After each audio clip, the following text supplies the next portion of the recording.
Hi, அனைவருக்கும் வணக்கம். Welcomes to mom's diary. இன்றைக்கி நம்ம கத்திரிக்காய் வச்சு இட்லி, தோசை இதுக்கெலாம் ஒரு சட்னி தாங்க பண்ண போகிறோம்.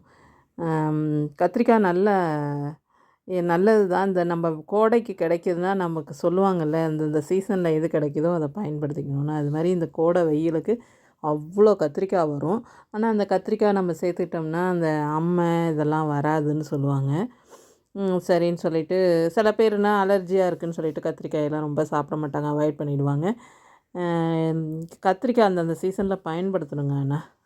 ஆனால் அலர்ஜி இருக்கிறவங்க தவிர்த்துக்கலாம். பாக்கி பேர் நம்ம எல்லாருமே சாப்பிடலாம் கத்திரிக்காய். அதான் கத்திரிக்காய் வெயில் நாளில் பார்த்திங்கன்னா இந்த சீசனில் தானே நிறைய வருது. சரி, இங்கேலாம் கத்திரிக்காய் கிராமத்துக்கு இப்போ ஊருக்கு போனோன்னா வாங்கிட்டு வந்துடுவோமா. அது பார்த்தா சட்னி, துவையல், பொரிச்ச குழம்பு, சாம்பார் எல்லாத்துக்குமே கோஸ்து, இட்லிக்கு எல்லாம் பண்ணிவிடுவோம். சரின்னு இன்றைக்கி கத்திரிக்காய் சட்னி எப்படி பண்ணுறதுன்னு தான் இதில் பார்க்க போகிறோம். நிறைய பேர் இதை செஞ்சுருக்க மாட்டீங்க. நம்ம வெங்காய சட்னிலாம் செய்கிறோம்ல, அதே மாதிரி தான் இதையும் செஞ்சு பாருங்கள்.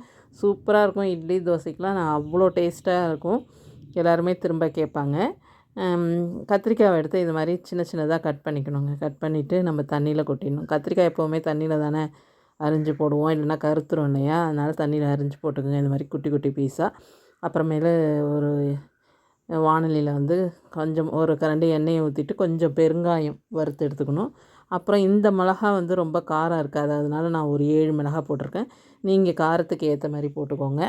அப்புறம் அந்த எண்ணெயிலேயே கத்திரிக்காய் பொடிசு பொடிசாக அரிஞ்சு வச்சுருக்கோம் இல்லையா, அதை நல்லா வதக்கிடணுங்க. எண்ணெயிலேயே நல்லா வதங்கிடணும். அது நம்ம வெங்காய சட்னிக்கு பண்ணுற மாதிரி தான். வெங்காயத்தை வதக்குவோம்ல, அதே மாதிரியே கத்திரிக்காயை நல்லா வதக்கிட்டு திரும்ப கொஞ்சம் நேரம் ஆகும் இது வதங்கிறதுக்கு. அப்புறம் காமிக்கிற மாதிரி இந்த அளவுக்கு வந்தோடனே வர வரைக்கும் வதக்கணும். வதக்கிட்டு அதை ஆற விட்டுற வேண்டியதுதான் அப்படியே.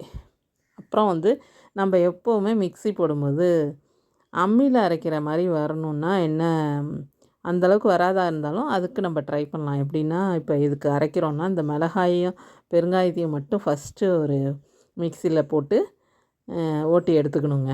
அப்புறமேல் பார்த்திங்கன்னா அது கொஞ்சம் விதையாக இருக்கும். அப்போ நம்ம உப்பும் புளியும் போட்டு திரும்ப ஓட்டினோம்னா இதேமாரி நல்ல தூளாக வந்துடுங்க. அது மாதிரி செய்யணும். இப்போ ஓட்டி எடுத்துருக்க மாதிரிங்க, மிளகாயும் பெருங்காயம் மட்டும். அடுத்தது உப்பும் புளியும் சேர்த்துட்டு அடுத்தது ஒரு தடவை ஓட்டிட்டு வந்தோன்னா இப்படி வந்துடுது பாருங்க. ஏன்னா கத்திரிக்காயெலாம் நல்லா வெந்துடுதா, நம்ம இதோடையே சேர்த்து அரைச்சோன்னா மிளகாயும் அரைப்படாது, கத்திரிக்காய் சாட் அப்படியே மாவாக போயிடும். அதனால் இதே மாதிரி அரைச்சி எடுத்துக்கிட்டு அப்புறமேல இந்த ஆறுனோடனே இந்த கத்திரிக்காயை எடுத்து அதில் போட்டு இன்ச்சு தான் பண்ணணும், ரொம்ப ஓட வேணாம். இப்படி ரிவர்ஸில் போடுவோம்ல, அது மாதிரி இன்ச் பண்ணி எடுத்தோன்னாமே நல்லா வந்துடும். கொஞ்சம் குறை அப்படி இருந்தாச்சா அந்த சட்னி நல்லாயிருக்கும். ரொம்ப நைஸாக இருந்தாலும் பிடிக்காது இல்லையா, நல்லா இருக்காது.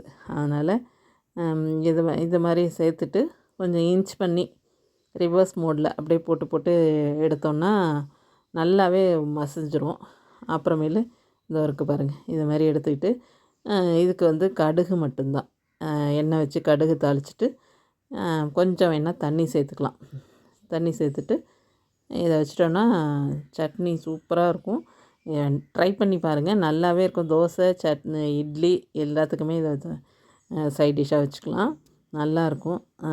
ட்ரை பண்ணி பாருங்கள். இப்போ கத்திரிக்காய் சீசன் தான், நிறைய கத்திரிக்காய் கிடைக்கிது இல்லையா, செஞ்சு பாருங்கள். பாருங்கள், இட்லி கூட சட்னி வச்சு சாப்பிட்டா அவ்வளோ சூப்பராக இருக்கும். ட்ரை பண்ணி பாருங்கள். பிடிச்சிருந்தால் லைக் பண்ணுங்கள், ஷேர் பண்ணுங்கள். மாம்ஸ் டைரி சேனலை சப்ஸ்கிரைப் பண்ணுங்கள். இப்போது சீசன் தானே, இந்த எந்தெந்த சீசனில் எது கிடைக்குதோ அதை பயன்படுத்திக்கணும் இல்லையா. அதனால் இந்த சீசனில் கிடைச்சா கண்டிப்பாக ட்ரை பண்ணி பாருங்கள், எல்லாருக்குமே பிடிக்கும். தேங்க்ஸ் ஃபார் வாட்சிங். தேங்க்யூ.